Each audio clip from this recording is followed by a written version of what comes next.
నాగమణి గారు, clean politics అంటే ఎంతసేపు నీతి, నిజాయితీ, విశ్వసనీయత. కరెక్ట్. ఈ మధ్యకాలంలో నేను కొందరు జగన్మోహన్ రెడ్డి గారికి ఆ పార్టీ నాయకులే విశ్లేషించింది కూడా విన్నాను. జగన్మోహన్ రెడ్డి గారు మారుతారంటే జగన్మోహన్ రెడ్డి గారు మారకూడదు అన్నారు. వాళ్ళు మారకూడదు, ఆయనకున్నదే అవి. అందుకే కదా ప్రత్యేకత జగన్మోహన్ రెడ్డి గారు అంటే. ఒక మాట ఇస్తే కట్టుబడి ఉంటారని. అలాంటి ఒకవేళ క్లీన్ పాలిటిక్సే మీరు చేయాలి. ఈరోజు కూడా జగన్మోహన్ రెడ్డి గారు అదే చెప్పారు. వాటర్ కింద పోసిన తర్వాత మన నిజాయితీ అనేది, మన విశ్వసనీయతను ఒక్కసారి కింద పడిన తర్వాత మళ్ళీ తీసుకోలేము దాన్ని భూమిలో నుంచి. ఒకసారి పోతే ప్రజల విశ్వసనీయత కోల్పోతే తీసుకోలేము. కానీ నా పాయింట్ ఏంటంటే, ఇంత క్లీన్ పాలిటిక్స్ చేస్తూ, ఇంత ట్రాన్స్పరెంట్గా ఉంటూ, చంద్రబాబు నాయుడు లాంటి ఫక్తు రాజకీయ నాయకుడిని ఎదుర్కోవడం సాధ్యమవుతుందా? నమస్కారం అండి. నమస్తే ఈశ్వర్ గారు, మీకు పైనలో ఉన్న పెద్దలందరికీ కూడా నా నమస్కారం అండి. ఇప్పుడు జగన్ గారి స్పీచ్ విన్నామండి. దాని గురించి ఇప్పుడు విశ్లేషణ కూడా విన్నాం. 2.0 అన్నది అసలు ఆయన స్పీచ్ వింటూ ఉంటే ఒక ఇన్స్పిరేషన్ అండి. ఎంత గొప్పగా అనిపించిందంటే, ఇప్పుడు దాకా ఎక్కడో ఉన్న స్తబ్దత అంతా కూడా వదిలిపోయి అందరూ టీవీలకు అతుక్కుని ఎంత అలా చూసామంటే అందరూ కూడా అండి చాలా అనిపించింది. ఇప్పుడు మీరు అన్నారు విశ్వసనీయత, లేకపోతే ఆయన చెప్పిన అబద్ధాలు, లేకపోతే నష్టపోయారు, లేకపోతే 2 సార్లు నష్టపోయారు అని చెప్పారు ఈశ్వర్ గారు. 2 సార్లు అది అన్నదిగా అప్పుడు అన్నారు కదా, ఇప్పుడు అన్నారు. నష్టపోయింది ఎవరు తెలుసా అండి? ప్రజలండి. ఇంత గొప్ప వ్యక్తిని ముఖ్యమంత్రిగా సంక్షేమాలు చేసే ముఖ్యమంత్రిని అయ్యో మనం మళ్ళీ ముఖ్యమంత్రి చేసుకోలేకపోయామో అని నష్టపోయి ఇప్పుడు ప్రజలు బాధపడుతున్నారండి.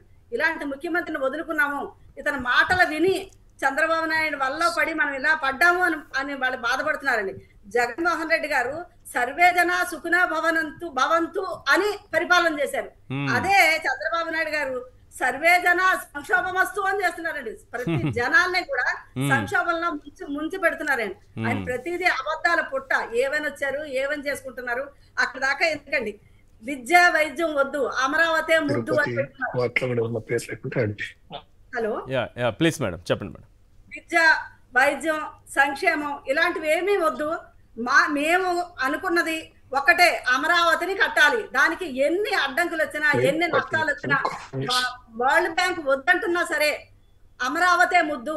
మాకు మొన్న అమిత్ షా గారు చెప్పారండి, 3 లక్షల కోట్లు ఇచ్చాము ఇక్కడ అనేసి.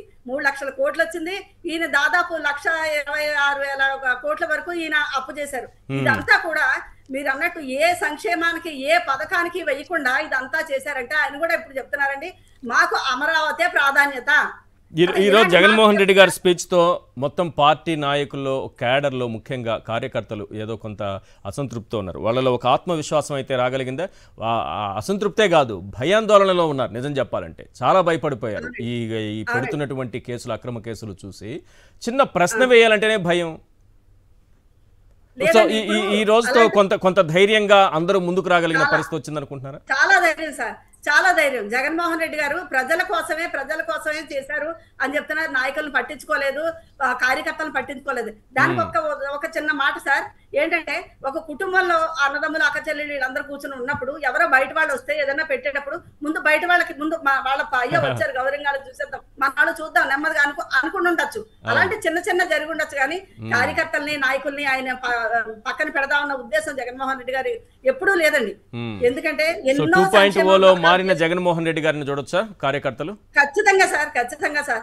అలాంటి వ్యక్తి, అలాంటి నాయకుడి దగ్గర మేము పనిచేయడం అన్నది మేము ఎంత గొప్పగా ఫీల్ అవుతాం. ఆయన చెప్పారు సరే, ఆయన కథే ఆదర్శం. ఎన్నోసార్లు మేము అనుకుంటామండి, మమ్మల్ని ఎవరైనా అవమానించినా, మాట్లాడినా ఇంటికి వచ్చి ఒక్కొక్కసారి బాధపడి కంటి నీళ్ళు పెట్టుకున్నప్పుడు మేము అనుకుంటాం, ఇలాంటి దానికి బాధపడుతున్నాం. జగన్మోహన్ రెడ్డి గారు అక్కడ చెయ్యని తప్పకే 16 నెలలు అక్కడ అందులో ఎంత బాధపడి ఉంటారు, ఎలా నిలబడ్డారు అని మేము ఎప్పుడు ఇన్స్పిరేషన్ గా ఆయన తీసుకుంటామండి. ఖచ్చితంగా జగన్మోహన్ రెడ్డి గారిని మేము ఖచ్చితంగా ఇన్స్పిరేషన్ గా తీసుకుంటామండి. ఈ రోజు ఆయన ఇచ్చిన స్పీచ్ మా అందరికీ కూడా చాలా స్ఫూర్తిదాయకం, చాలా బలాన్ని ఇస్తుందండి మా పార్టీకి, క్యాడర్ కి కూడా.